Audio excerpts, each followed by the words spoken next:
ایک بھائی نے پوچھا ہے کہ مجلس میں آنے والوں کے لیے کھڑا ہونے کا کیا حکم ہے؟ اگر کوئی آدمی مجلس میں آتا ہے اور دوسرے مجلس میں بیٹھے ہوں تو اس کا رعب بحال کرنے کے لیے سارے لوگوں کے لیے کھڑا ہونا جائز نہیں ہے۔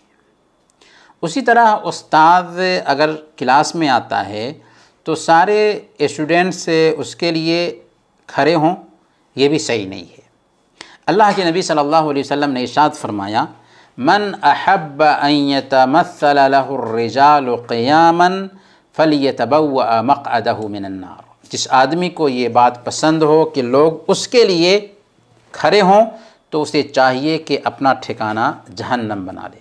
ہاں، اس بات کی گنجائش پائی جاتی ہے کہ استقبال کرنے کے لیے، ویلکم کرنے کے لیے کھڑا ہوا جائے۔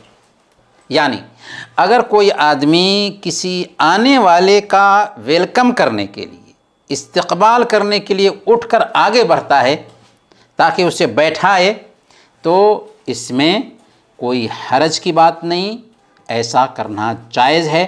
اللہ کے نبی صلی اللہ علیہ وسلم نے بنو قریظہ کا فیصلہ کرنے کے لیے حضرت سعد رضی اللہ تعالیٰ عنہ کو بلوایا۔ جب وہ آئے تو آپ نے انصاری صحابہ سے فرمایا تھا، قوموا الی سیدکم، اپنے سردار کی طرف اٹھو، یعنی ان کو بیٹھاؤ۔